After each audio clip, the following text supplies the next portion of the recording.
Bond. James Bond. In case I don't see ya. Good afternoon, good evening, and good night. Did we just become best friends? Yup! Sublime! You keep using that word. I don't think it means what you think it means. Tear me apart, Lisa! But mostly I hate the way I don't hate you. Not even close. Not even a little bit. Not even at all. I'm gonna make him an offer he can't refuse. Hi, friends, and welcome to another episode of You Haven't Seen That, a movie discussion podcast where we introduce our friend Ben to movies he should have seen a long time ago. I'm your host, Amanda. I'm Geoff. And I'm Ben. And today we're discussing Halloween. And stick around. We'll be talking about our top 4 TV Halloween episodes. Halloween TV episodes. That's probably the better way to say it. They both work. But... I wrote it down weird in my notebook. I was going to start singing the tune and everything. And episodes on the television of the Halloween variety. Go ahead, Geoff. Do it. The year 1978. The month, October. An actual October Halloween related movie. If you're going to call your movie Halloween. I know, right? In the world in October 1978, the number one movie in the country, Kiss You All Over by Exile. I don't know that song. I don't know that either. Okay, great. Congress recently approves the Susan B. Anthony dollar coin, and Pope John Paul II was elected Pope of the Catholic Church this month. Nice. The movie we're talking about today, Halloween. I need to pull up my description of the movie. All right, here we go. The movie we're talking about today, Halloween. 15 years after murdering his sister on Halloween night 1963, Michael Myers escapes from a mental hospital and returns to the small town of Haddonfield, Illinois, to kill again. Directed by John Carpenter, this movie stars Donald Pleasance, Jamie Lee Curtis, and Nancy Loomis. This movie had a $300,000 budget and ended up grossing $70 million at the box office. There is no week-to-week receipts at the box office around this time. All we know is that the number one movie in the country at this time was National Lampoon's Animal House in its 11th week of release, fun fact, at this time. However, it did very well, given the very, very small budget behind this movie. In terms of its reception, it was initially mixed to good, people praising sort of its culty, campy nature, but it has later been heralded as a classic and one of the sort of popularizations of the slasher movie. No real awards for this movie at the time, but this was the first of 13 movies in the Halloween franchise. That's a lot of movies. It's a lot of movies. And I'll be honest, I've only ever seen this one and then the 2018 quote-unquote sequels. 2018 to 2022 sequels, and I was looking at the whole timeline mapping of it all, and it gets weird. There's just a lot of stuff happening with it. That budget is crazy. What'd you say it was? 300,000. Like, I feel like an extra gets paid more than that. I know, right? That is crazy low. Insane. There's an incredible. There's a TV series on Netflix called The Movies That Made Us, where they profile a lot of movies specifically tailored to the holidays. So they've done ones for like Nightmare Before Christmas, Nightmare on Elm Street, a lot of Christmas movies such as Home Alone. And they did an episode for Halloween. And they go into the details a lot with how they cut corners, how they saved money, that pretty much everybody tied to this movie was essentially an unknown outside of Donald Pleasance, and they really made it work given all of the limitations around it, which is absolutely crazy. Definitely. Couldn't pay Jamie Lee Curtis to do a Halloween movie now for that. No. All right. Ben, why don't you tell us your history with Halloween? I don't really have much of a history. I mean, I'm because I am aware of things around me. I know about Michael Myers, and I knew Jamie Lee Curtis was in this, and that she became kind of the original OG Scream Queen related to this. And I knew the music, of course, from it. So I feel like I knew a lot about it, but I didn't know the actual like premise aside from being slashery, like Hmm. I didn't know what the actual premise was. So yeah, I it's one of those, it's big enough in pop culture that I knew enough about it, but I didn't know the specifics. All right. What about you, Jeff? Halloween has become an annual watch for me during this time of year, but I only quote unquote recently watched it for the first time. It was only in about 2020 or so that I watched this for the first time and then explored later movies in the franchise afterwards. But it is an annual watch for me. It's a movie that's kind of just ingrained in my brain with the season. Yeah, I have a recent history with Halloween, but a deep one with that recency. I can beat you on that because I have an even more recent history. I watched this for the first time last year. I guess Ben wins ultimately because he has the Yeah. most recent Always. history. Oh, Yes, I got over my fears of watching scary movies and watched this for the first time last year, which it honestly is not that scary. So it's And fine. now you're just a horror buff now. You watch The No, Substance, you watch Weapons. no. There's so many different kinds of horror movies, really, is what it is. And some of them I can do, and some of them I absolutely cannot do. Yeah, that's pretty much it. Before that, I obviously knew, like you, Ben, the general characters and Jamie Lee Curtis and the theme song and all of that. So, Jeff, why don't you give us your score for all right. Halloween?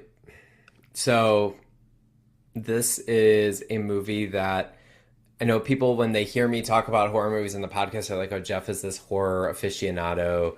Jeff is the horror representation on this podcast. It wasn't only until 2019, 2020 that I even had the guts to watch horror movies for the first time, like at will. And now I'm trying to make up for lost time, essentially. And weirdly enough, Halloween is one of the most important movies to help get me over that hump to feeling more comfortable in watching horror movies.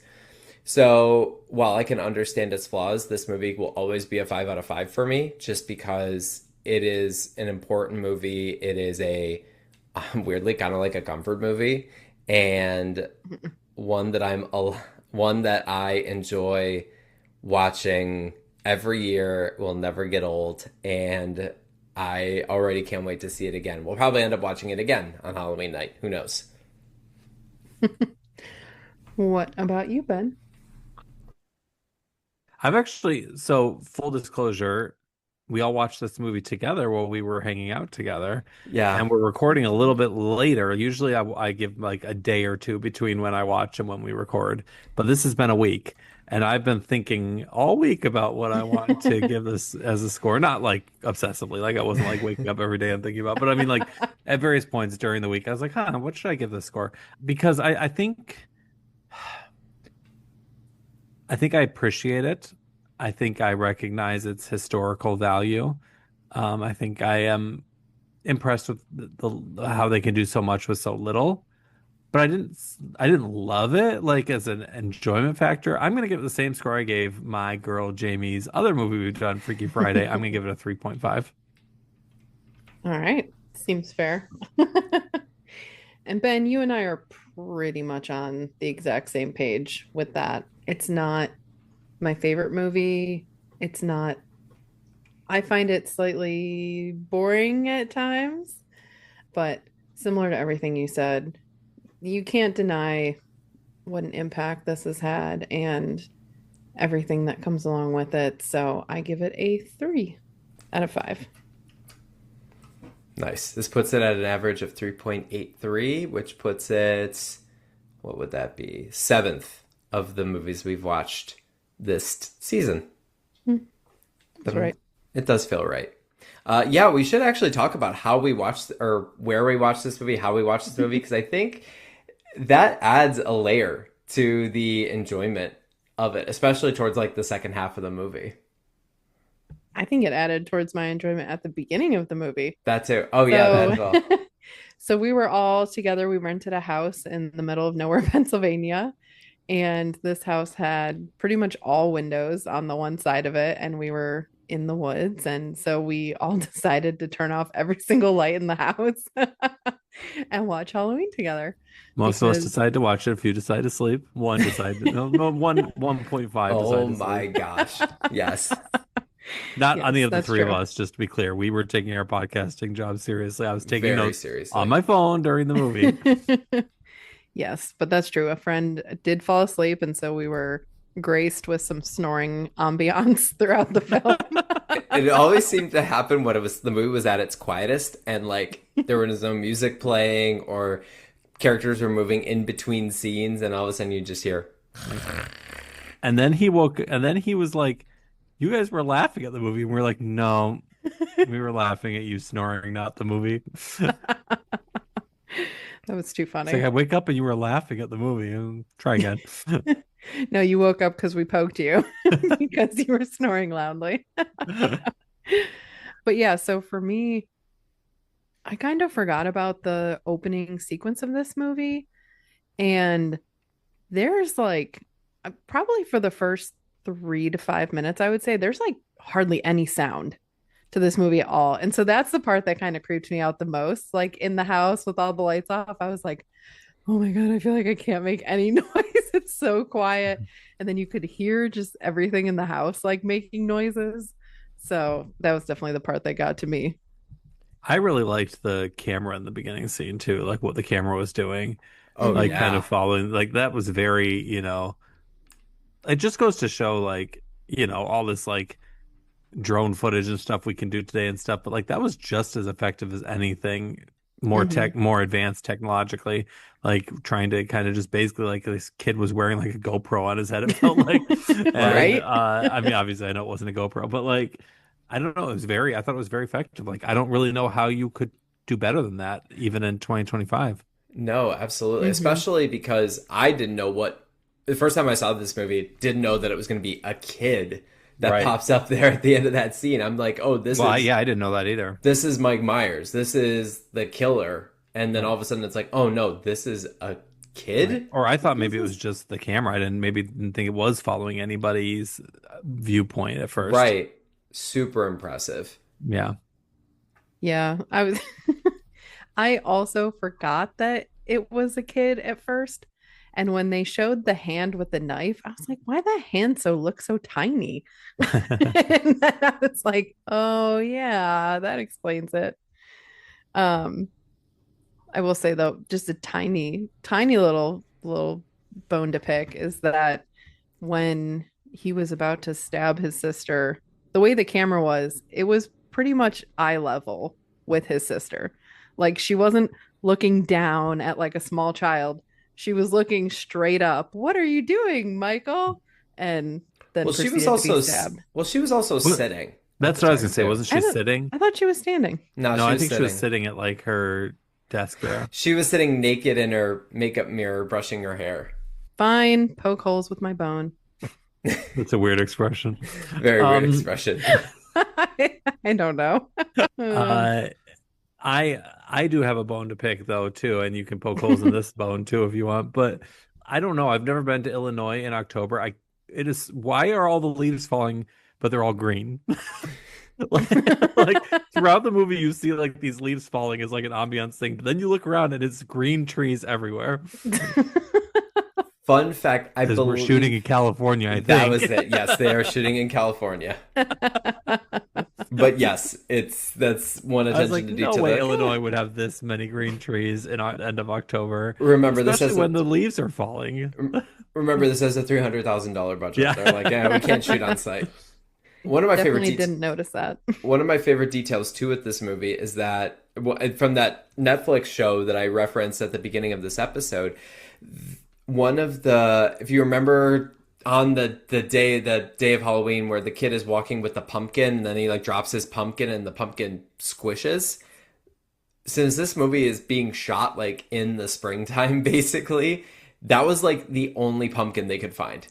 It was literally like, you have one chance to get this shot. One chance, or you're screwed.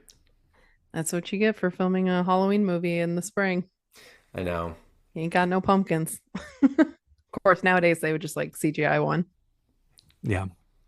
I know. I love how relatively I don't want to say not scary, but how the entire sort of like middle third of the movie is just build up.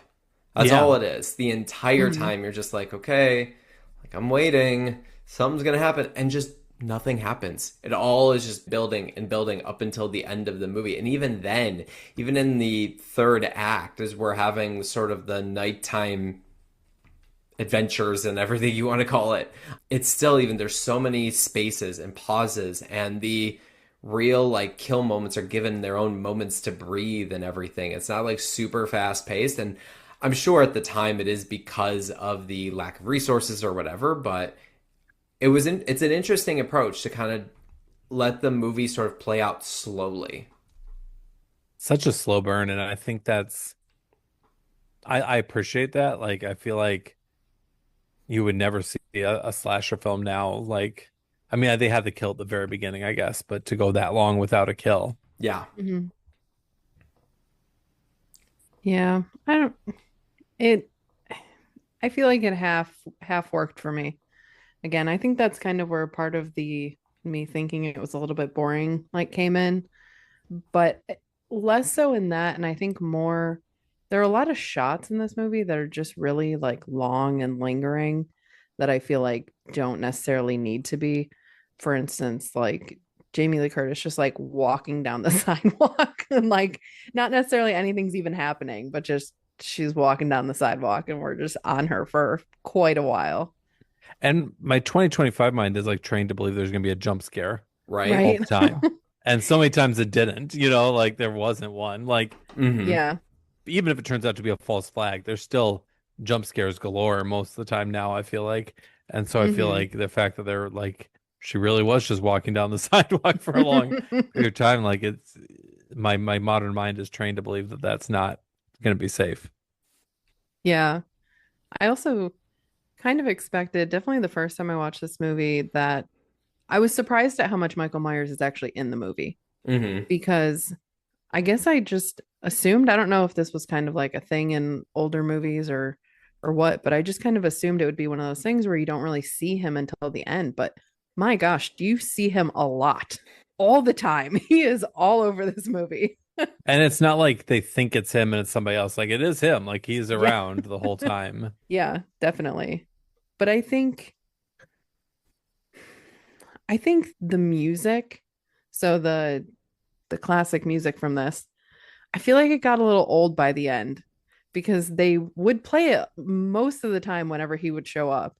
And I was like, I feel like this is kind of losing its effect. Like it is a creepy song and it has that vibe some of the time, but I think they could have changed that up a little bit. I agree with you.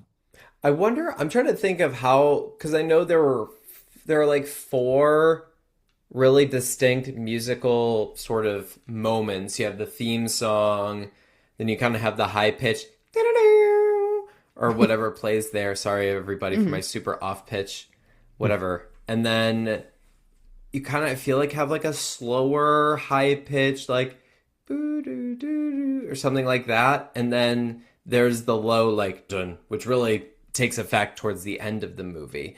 I'm trying to think what else there was, 'cause I'm trying to remember how often, and I should know this, having seen this movie the most out of everybody here. I'm trying to think of how often that the theme of the movie is used. I feel like it's not used a ton, but I could be very wrong.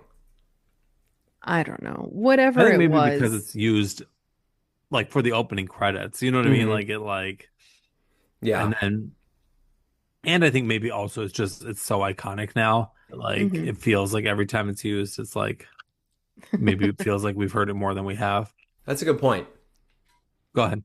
No. I was going to say that like John Carpenter is also like the composer of all the music as well, which is really funny how he got his start in music. And he is the one that is writing a lot of the music for this. He's written the music for the later movies that he's played a hand in. He's done other movie scores as well. So it's interesting that he has such a hand on this movie. From the way the story's played out, to the direction, to co-production, to music, to everything. And usually when you have sort of that one vision, it can either go really well or really badly. And I think it thankfully ends up on the really well side of things. And it's very similar to how the rest of his career has played out too, because this was towards the early stages of his career. And then with every other movie he's directed, he's had his hands in a lot of those sort of projects as well, with the kind of music and the campy horror, culty horror vibe. So really interesting to see the role that he plays in everything within this movie. He was young. He was like 30 when he directed this, or not even. I also feel like, in addition to the lack of jump scares and kind of the slow burn of the kills and stuff, I think the other thing about like an older slasher film compared to a modern day one is it didn't seem like it wanted to like throw up red herrings for us. Like when you go to like the beginning and they're like at the asylum or whatever, like it's pretty clear what's happening, and it's pretty clear from the very beginning.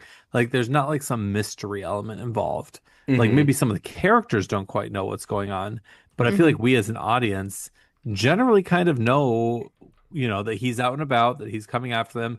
We're like a step ahead of the people trying to figure it out.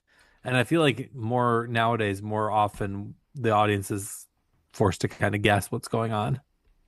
Right. Probably. Which I think I appreciated too, because it I don't know. I do love the mystery element in a lot of those kind of slashers. I think back to when we talked about Scream last year, how we didn't know who the spoiler alert, killers were in that movie, but you're kept in the dark the entire time. I don't know. It's weird. I don't know if I have a way that I prefer more, whether you just know, but also you don't know who Mike Myers is. It could be somebody that, I don't know, but you don't.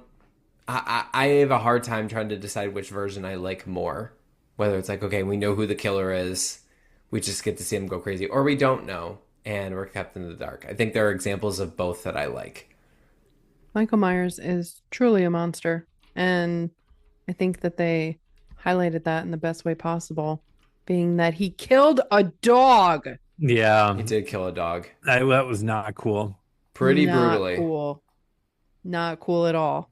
Spoiler alert if you don't like movies where the dog dies. Are you guys like sociopaths like me, where a dog getting killed in a movie is worse than a person? Oh, absolutely.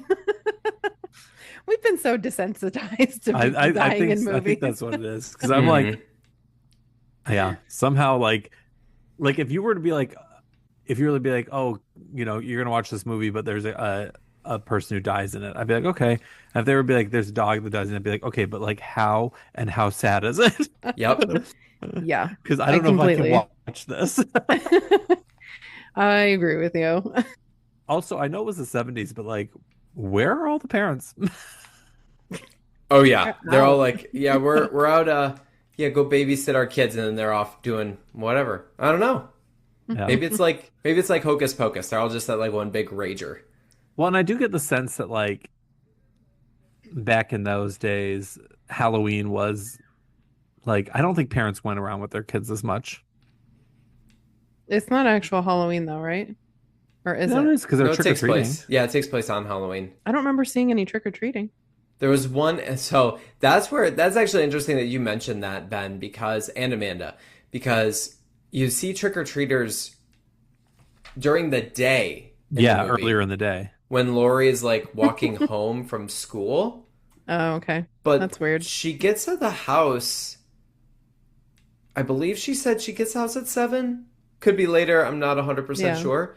I feel like that's prime trick-or-treating hour. Yeah. And I feel like at that point, they wouldn't be carving jack-o'-lanterns at that point. Like, the jack-o'-lanterns will have already been carved. Yeah, but like, I always find this with sitcoms too, like from that era. Like, I feel like so often, at least this is how it's depicted on TV, and I don't know if this is a reflection of real life, they would do things like carve jack-o'-lanterns on Halloween or decorate the Christmas tree on Christmas Eve. Like, that was like a thing that used to be. I don't think Halloween and Christmas, especially Halloween, used to be like month-long holidays back in the 70s. That's true. Yeah. All right. I guess I just missed them then. I must I'm not also have been pretty on sure the title lookout. card said Halloween night. Like once It does. when it Oh. flashed forward into or went past the Yeah. 15 years before.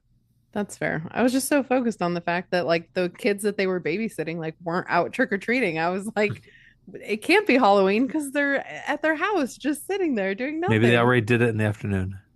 I guess they got out of school early to go trick-or-treating. I don't I don't know. know. Post school, Interesting. yeah. That's way too early.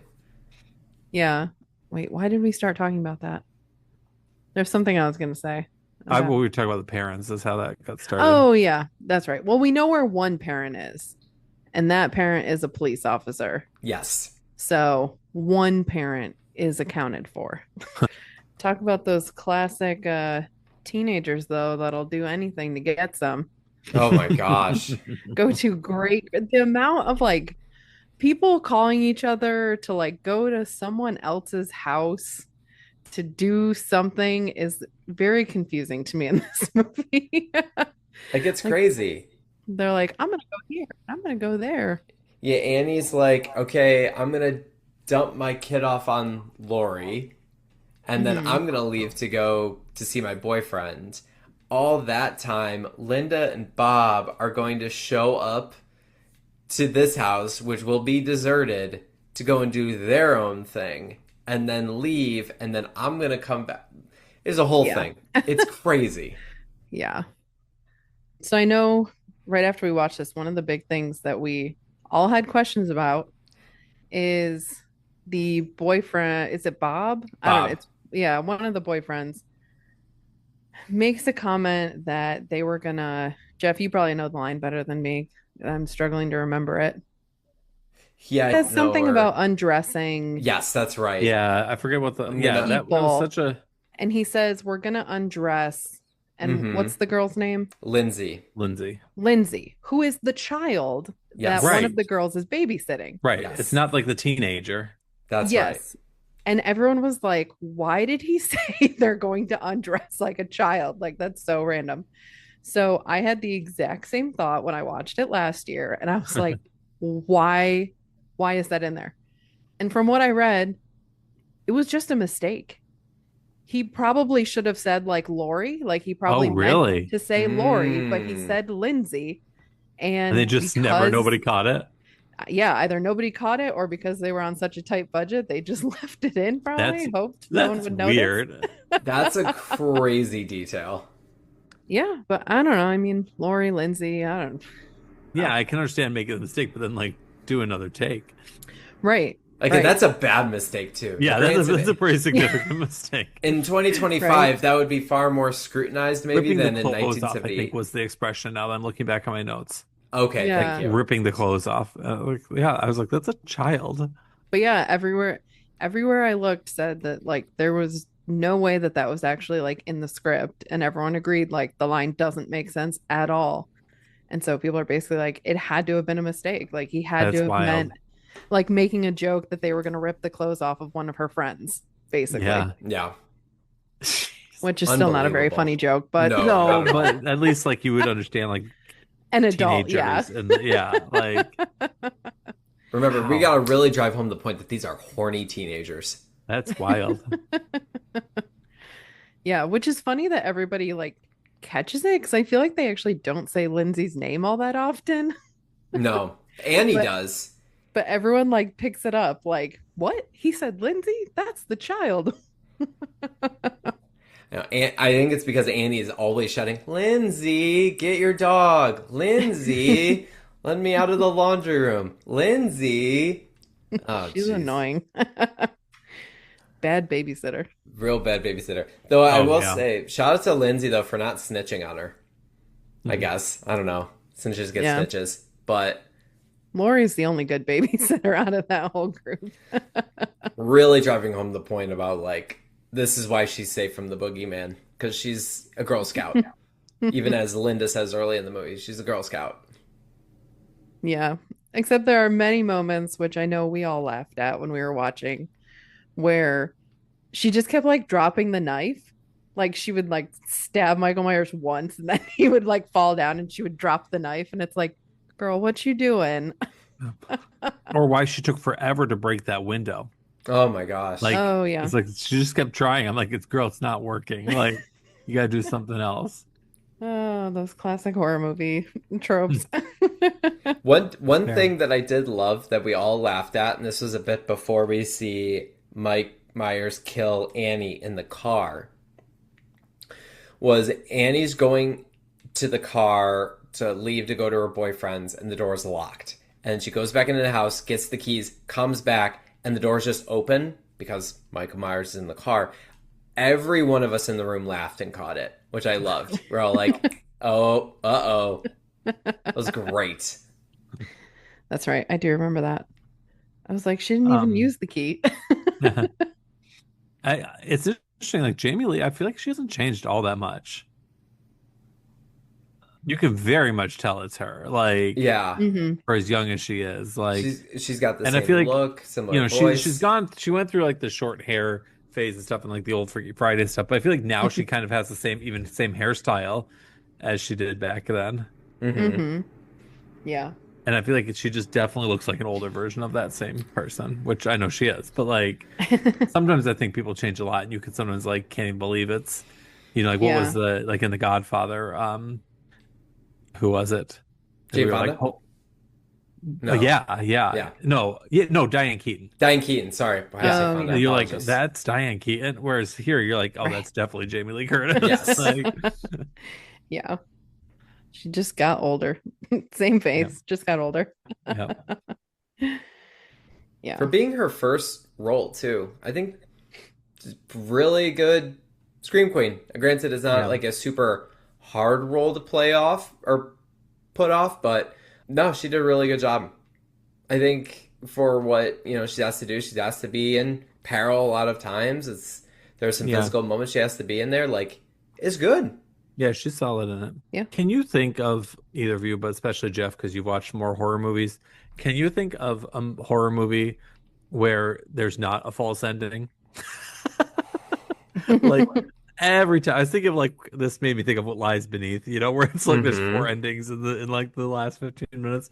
And like every time, like you think you get them once, you think it's clear, and then the body rises or whatever, and they're somewhere else. Like Oh my I can't gosh. think of one off the top of my head, but I didn't think too long and hard about it. No, It's like such a horror trope. there are definitely some horror movies. I'm thinking in the vein of like in her like if I think of like a movie, say Hereditary, for example, there's a very definitive ending. Now, granted, in that movie, that ending there isn't like a defined like cut end, but like it ends for all of the characters per se, and what happens as a result of everything is like very dark and whatever. Even like Midsummer, stuck in the Ari Aster sort of deal. You could even say a movie like Get Out. There's a twist there's a twist about like 30 minutes in where you figure out like or 30 with like 30 minutes or so left in the movie when you figure out like who the quote unquote like killer is per se or bad person is. I'll keep it semi vague.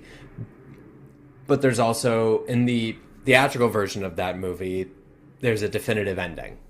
And there isn't necessarily like a false flag per se. But there's so many examples though of this. Thinking of like, yes, even movies we've done for this podcast, like Scream, like It, even in newer movies as well, like, I know what you did last summer, the remake, I just saw that one in theaters, or say a movie I recommended for the It episode, Terrifier. There's an example of that. So there are a lot of cases where, yeah, there's like multiple endings, and we can't just define one, and even then they're left vague by the end. Yeah. Yeah. I think if it's one of the kinds where you like this, where you have kind of like one serial killer-esque type person who's literally just going around and like killing people, it feels like that has to happen. Yeah.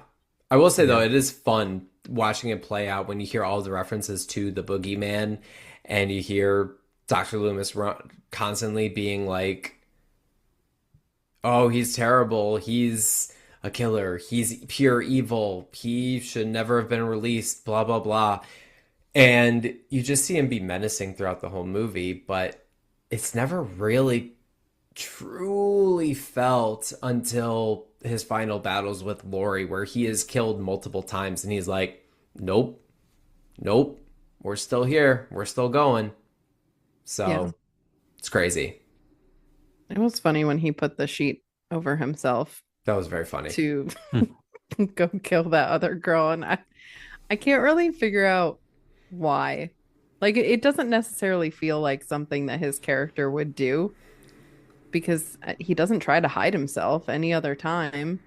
So I'm kind of like, why did he Maybe put a just sheet for over fun. himself?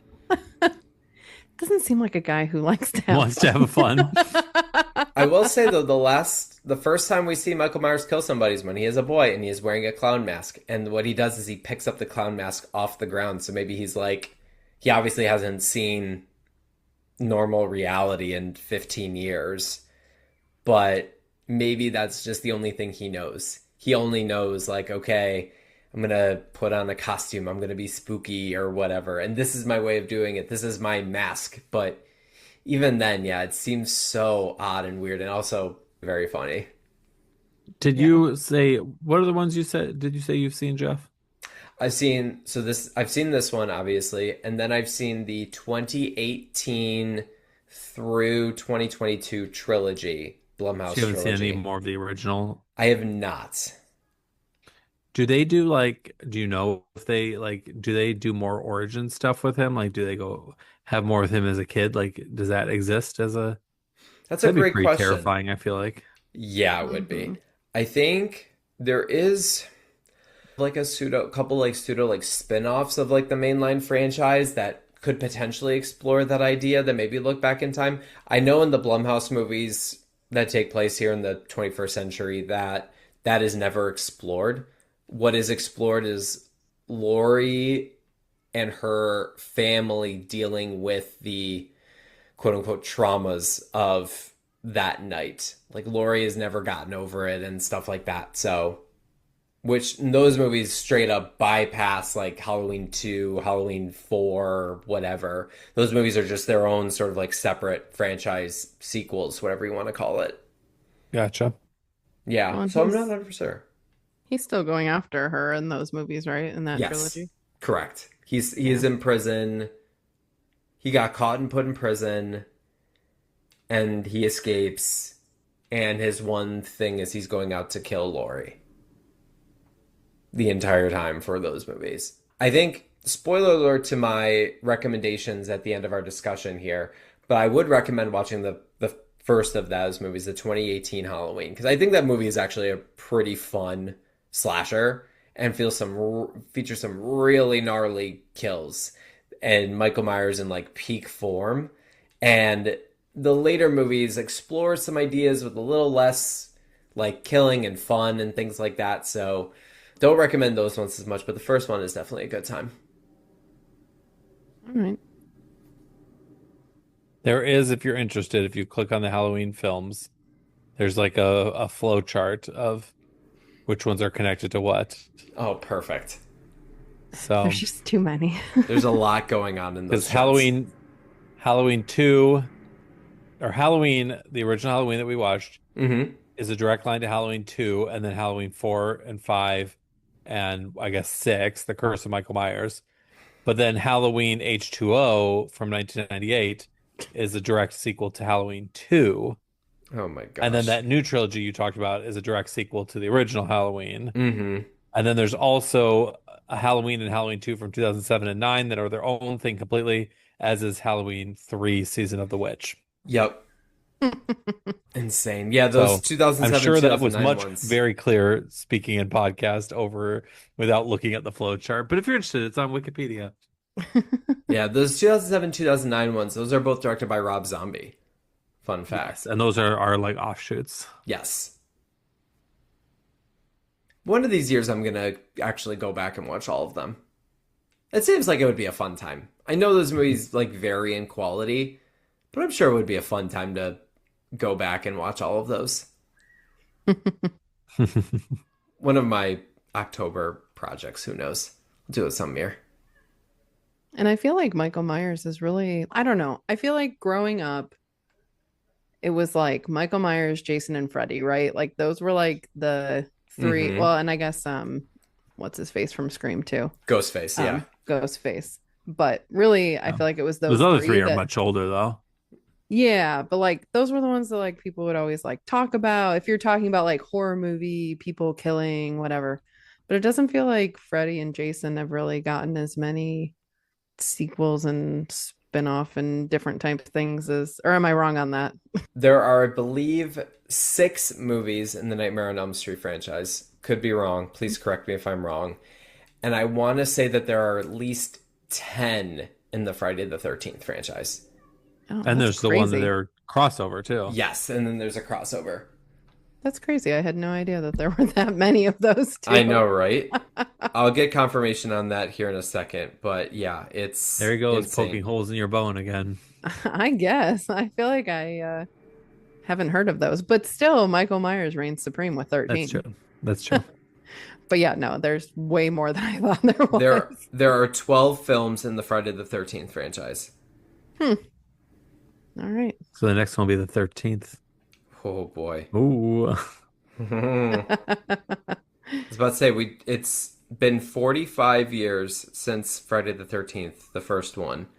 So maybe they're saving up all of their ammo for the 50th, but I feel like they wouldn't wait that long. Yeah. All right. Well, do either of you have any final thoughts? All right. Geoff, why don't you give us some movie recommendations? I do want to note I just looked up there are 9 Nightmare on Elm Street movies in the franchise. So I was very off. But yeah, Halloween still wins. Okay, Halloween Halloween recommendations. So like I said, Halloween from 2018, directed by David Gordon Green. Technically, it is a sequel to this, and like I said, it features some really gnarly kills in that one that are super duper fun, and does explore a very interesting idea about sort of the ramifications of the first movie, the 1978 movie, in a really fun and exciting way. So would recommend that one first. The second one I would recommend ties into the sort of Halloween frights and camp culty nature of this movie, and that would be Trick or Treat, which came out in 2009, I think.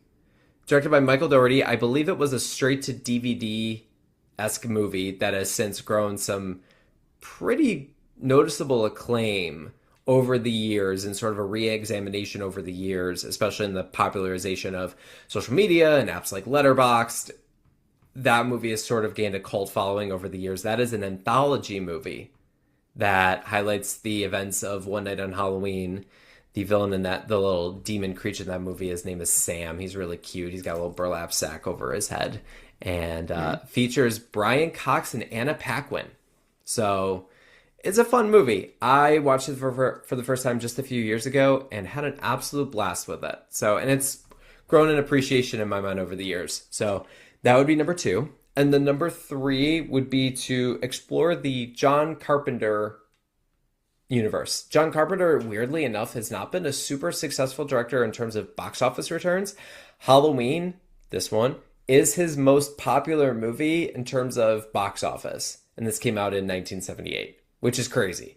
He's never had a great success. It's one of those where I think this movie took off so much, and then people were like, here you go, here's money. But he's always just made like low-key culty horror movies that are campy and has never really grown out of that, which is funny.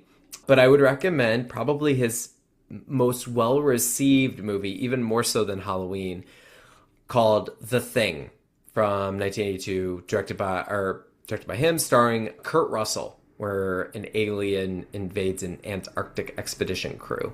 And so that movie has a lot of love over the years. One of those that wasn't super well received when it initially came out, but has since grown to become one of the most successful and sort of celebrated horror movies of all time. So those would be my 3 movie recommendations to pair with Halloween. Great. Thank you. Ben, what do you have for us for TV? I've got 2 for you, and neither ones are ones I'm super into, but I feel like they fit the mold well. One is Scream Queens, which was a Ryan Murphy show featuring Jamie Lee Curtis, among other people, and aired for 2 seasons on Fox in the mid 2010s. I think that's pretty obvious. And the other one is American Horror Stories, not American Horror Story, which has been an anthology show for a long time, but American Horror Stories, which are episodic anthology. And some of them are very much using, kind of tropes of or these classic films as inspiration. There's one in particular set at a drive-in that feels very much of this time period and features Adrienne Barbeau, who I know was a John Carpenter favorite. So those are my 2. Nice. I only watched a couple episodes of Scream Queens back in the day, and then I've watched some of the American Horror Stories episodes, but for people who like horror, might be some good options. There's not a ton of TV horror. It's just not something that, especially like slasher stuff, that's not like it's much more common in movies than TV. For sure. It's a storytelling style that lends itself well to sort of an isolated movie format and not necessarily something that plays out. So yeah, makes sense. Great. Thank you. All right, let's move into our top 4. Like I mentioned at the beginning, we're doing our top 4 Halloween TV episodes. So I don't know about you guys, but I definitely struggled with this one in the sense that there were like way too many to pick from. There were a lot. Usually I'm struggling because there's not enough, but there were so many options. There's so many. And I definitely feel like I left a lot of good ones off my list. But Ben, why don't you start us off first? All right. Well, this is a topic I love. And there's plenty I could put on, but I managed to just keep it to a top 4 and 3 honorable mentions. So my honorable mentions, one of them is kind of cheating because I said the Brooklyn Nine-Nine heist episodes, which is a Halloween one every year. I didn't pick an individual one, but it's a fun series of episodes to watch, similar to Cheers and their Bar Wars episodes, which are not quite as Halloween themed as the Brooklyn Nine-Nine ones are. Right. My other honorable mentions, I have Modern Family's first Halloween episode, which was actually in its 2nd season, but the first Halloween episode called Halloween. And I always think of Gloria Sofia Vergara trying to do an American accent because I don't even remember what the setup is, but she's like, ha ha ha, welcome to your nightmare. Very fun episode. And then my other one is Bewitched episode called Trick or Treat, which I'll get into in a minute because I have a different Bewitched episode on my list. So my number 4, so my Halloween episodes in my top 4 range from 1964 to 2024. Wow. So my number 4 is the most recent, which is Ghosts 2024, Halloween 3, The Guest Who Wouldn't Leave. Now it aired in like February or March because of the strikes, but it was absolutely a Halloween episode where Pete's ex is, or Pete the ghost, his wife, is killed in the house. But I love that episode because it's like an ever evolving like joke because she gets killed, but then it's a costume party, so like the ghosts don't realize that she's not by everyone, and she doesn't realize that she's not seen by everyone. So it's a very fun, like kind of madcap escalating problem thing. Number 3 is Freaks and Geeks, Tricks or Treats from 1999. If you've not watched Freaks and Geeks, it is one of the greatest, if not the greatest, one season show of all time. Set in 1980. This one is a very nostalgic look at that time period. It's got if you've ever watched Freaks and Geeks, it's a very, every episode is kind of a mix of kind of sarcasm and sweetness, and it has a lot to say about like growing up and not wanting to do traditions with your parents anymore, but it's also dark humor, and it's a great episode and a great show. One of my all-time favorites. Number 2 is Bewitched, called The Witches Are Out from 1964. Bewitched is, of course, about a witch. They did, I believe, 6 Halloween episodes in their 8-season run. And the first 2, the one that was on my honorable mention, as well as this one, really could have probably been swapped because they're both really good. One of the things Bewitched did very sneakily for the 1960s was they